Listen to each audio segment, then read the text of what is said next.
ইতিহাসের প্রবাহ থেকেই কমিশনগুলোর সৃষ্টি হয়েছে। একটা ধ্বংসপ্রাপ্ত জাতি, এই ধ্বংসপ্রাপ্ত জাতি হঠাৎ পুনরুত্থান হয়েছে, মাথা চাড়া দিয়েছে, শির তারা খাড়া করে দাঁড়িয়েছে। সেখান থেকে ইতিহাসের সৃষ্টি।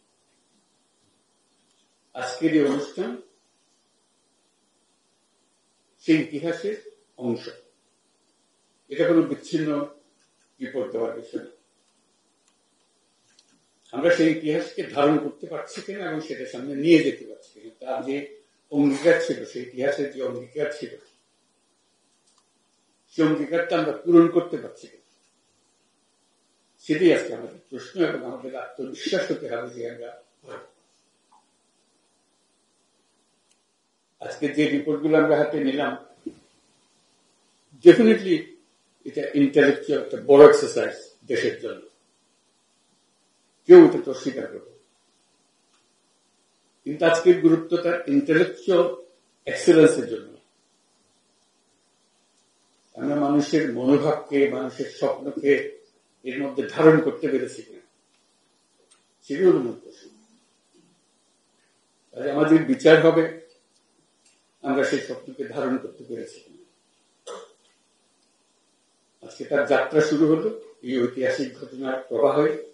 একটা উচ্চ অংশে আমরা এসেছি। আমরা একটা নতুন দেশ, নতুন বাংলাদেশ তৈরি করার স্বপ্ন নিয়ে এটার কাঠামো রচনা করার কাজ আপনাদের হাতে দিয়েছিলাম কমিশনের মাধ্যমে। স্বপ্ন আছে, এখন সেটা স্বপ্নগুলোর রূপরেখাগুলো খুলে যাচ্ছে। কাজে এটাই ক্লাসরুমে পড়া হবে, অনেক শিক্ষণীয় বিষয় থাকবে, সেটা ভিন্ন ব্যাপার। কথাগুলো যে জাতির যে পুনরুত্থান হলো, যে স্বপ্ন নিয়ে পুনরুত্থান হলো, সে পুনরুত্থানকে আমরা ধারণ করতে পেরেছি, তাকে এগিয়ে নিতে পারছি কিনা, সেটাই আমাদের বিবেচ্য বিষয় হবে। এটা এখানে শেষ না, এটা এই অধ্যায় শুরু হল। স্বপ্ন এবং তার অভ্যুত্থান পরবর্তী যাত্রা, সেটা শুরু। একটা বড় অংশ আজকে প্রতিফলিত হবে আমাদের আলোচনা এবং এই প্রতিবেদনের ভেতর দিয়ে আমরা কি করতে চাচ্ছি, রূপরেখা যেটা অঙ্কন করেছি। এটার মাধ্যমে আমরা আলোচনা শুরু করব সবার সঙ্গে, যে সবার মন এর মধ্যে সায় দিচ্ছে কিনা, অঙ্গীকারগুলো পূরণ হচ্ছে কিনা। এটা হল আলোচনা।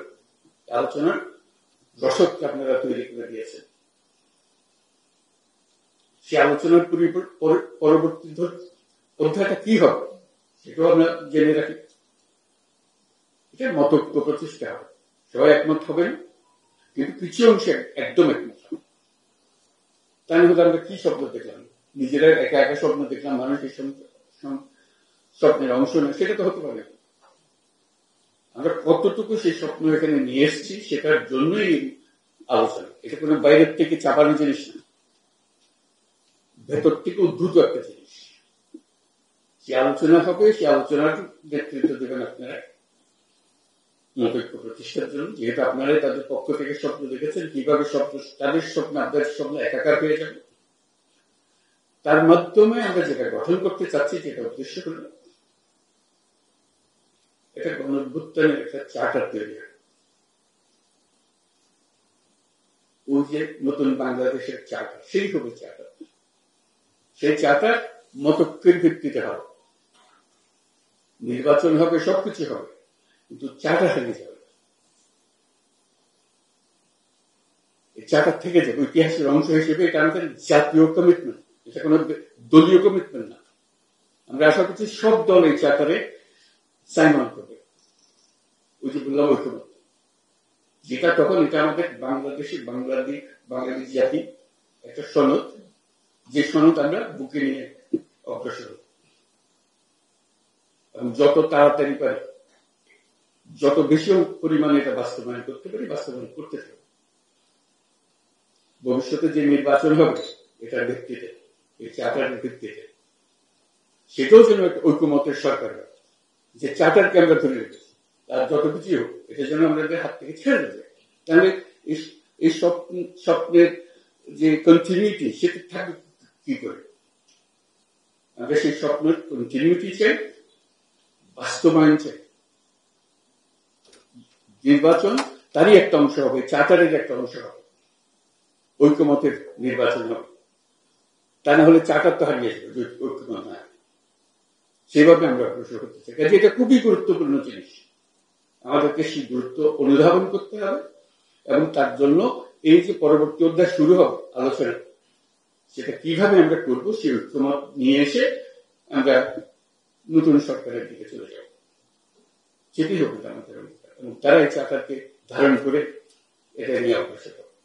আজকে এই ঐতিহাসিক গুরুত্বের কথা স্মরণ করিয়ে দিয়ে আজকে আমাদের আলোচনা শুরু করতে যাচ্ছি। সবাইকে অভিনন্দন, ধন্যবাদ। কষ্ট করার জন্য অজস্র কষ্ট করেছেন আপনারা।